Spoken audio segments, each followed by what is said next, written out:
Katzcradul here. I cannot believe it's time to start canning.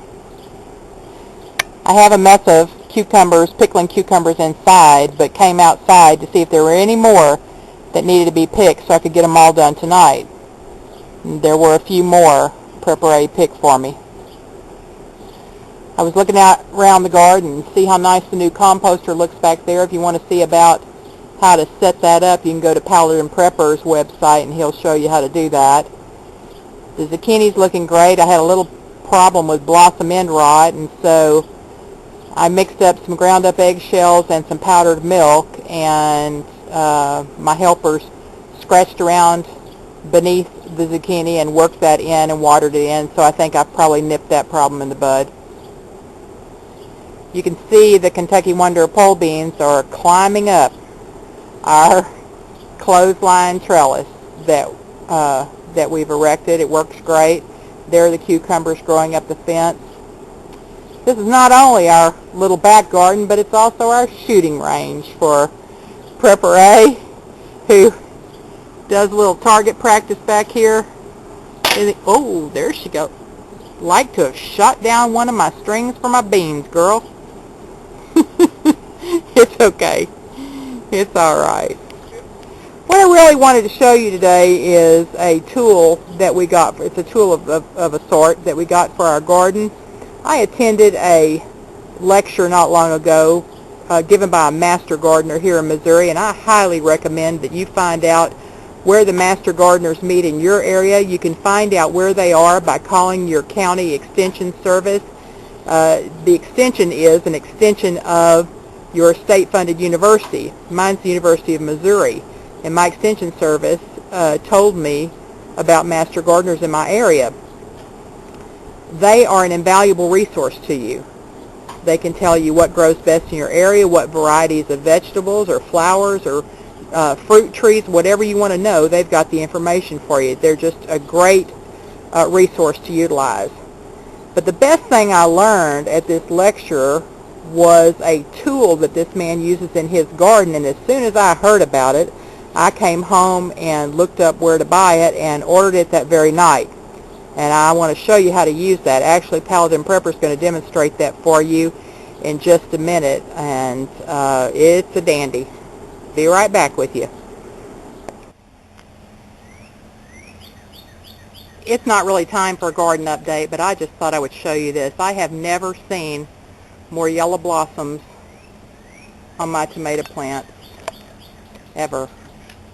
And I don't know if you can see the ones. They're just covered with blossoms. I hope they all make. Okay, right here. Well, I realize I'm going to be shooting into the sun here. I'm going to try not to. This is our little fence that separates the garden from the back patio.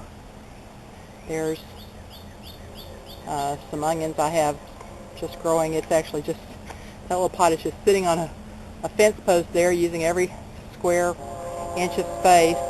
There's one of the apple trees, and one of the branches has now come through the fence. Yay! And of course the wire's already there for it to grow along, so that's great. What we're working on today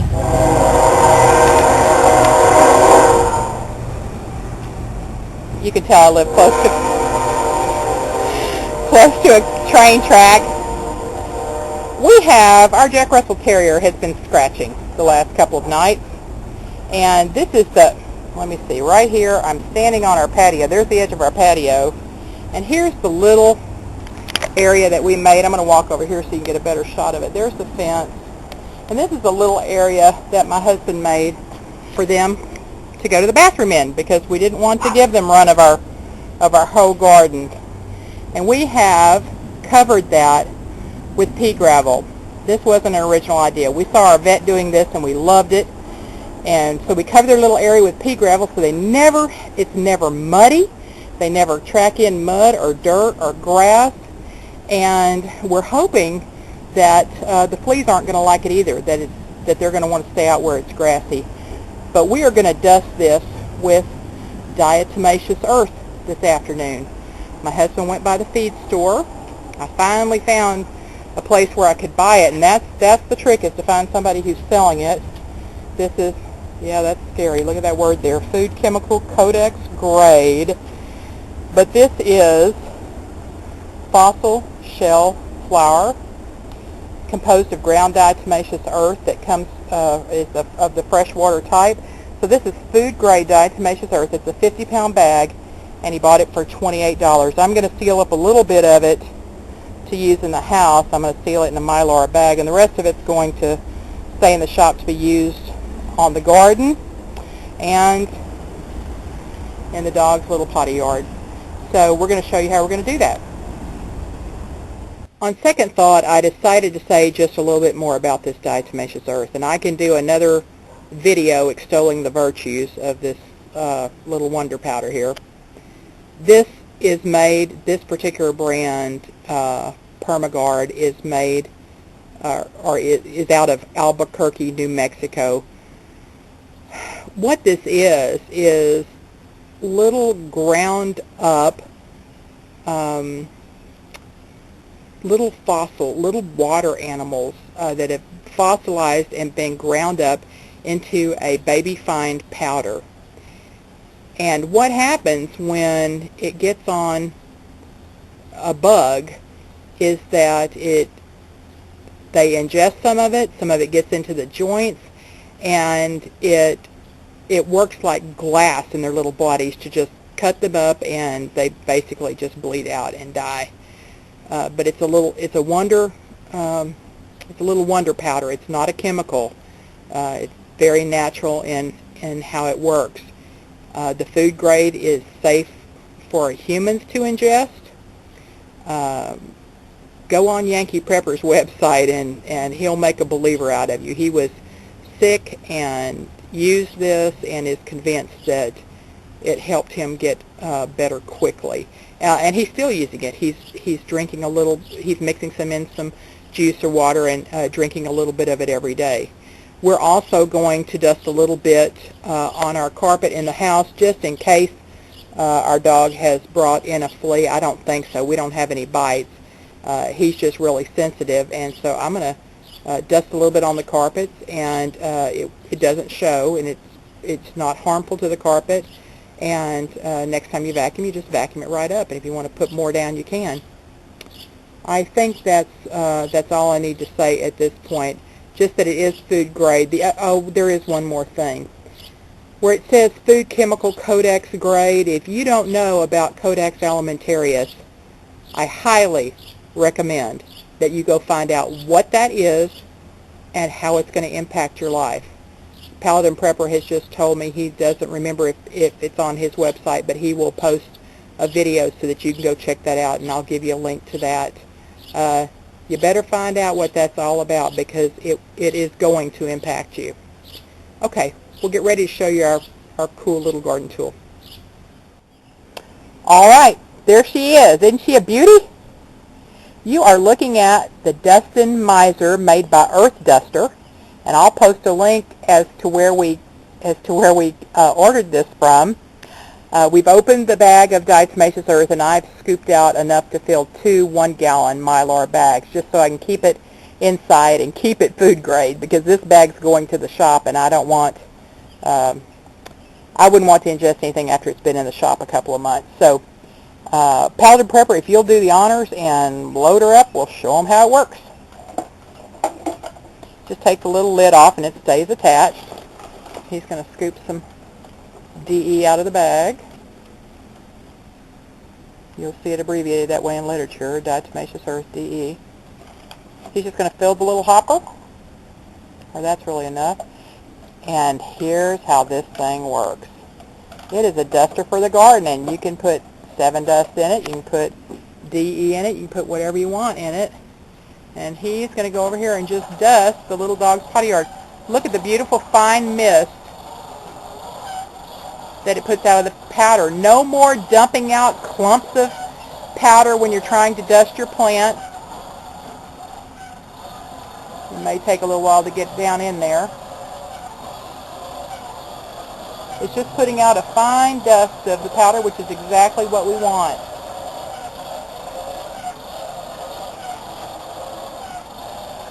And the little turned up scoop on the end is perfect for getting the dust up under the leaves of your zucchini, under the leaves of your eggplant. You don't, I mean, how hard is it to try to get the bottoms of your leaves dusted? But this takes so much of the work out of dusting your plants. And you just turn the little handle, and the little wheel turns and sends the dust out the scoop. We are crazy about this tool, especially when we have things that are growing really low. Sometimes some of the leaves sag, and those are the most vulnerable ones because they're closest to the ground and easiest for the bugs to get on. So to be able to use this to stick it right under your plant and turn the handle and dust under there, oh, this thing is worth twice what we paid for it. It was around, well, I'll show you when I post the link. To my memory, it was like about $50, but it's wonderful. You have anything you want to add to that? Just that anyone who has had to take the time before to put 7 dust in a little piece of cloth and dab it onto tomato plants, and how tedious that is, instead of having to fool with that, to be able to simply put it in this tool and evenly distribute it underneath the tomato plant leaves or any other plant leaves where the bugs and the eggs actually are, is outstanding. Well, the other thing I might add is what a great gift for the elderly gardener who really can't stoop down and can't, you know, pick the bugs off or can't dust the bugs on the bottom leaves. What a tremendous asset this would be to them to be able to stand upright and deliver the fine mist of, you know, whether, I mean, and don't send me letters about using pesticide. We don't like to use it if we don't have to either, but diatomaceous earth happens to be our choice, and it's chemical free and it can be delivered easily through this mechanism.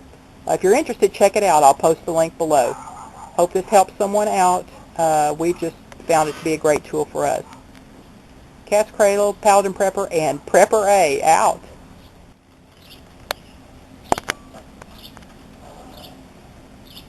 PrepperA decided she wanted to try her hand at it. Let's see you do it. Just takes a little getting used to decide what angle you need to hold it at.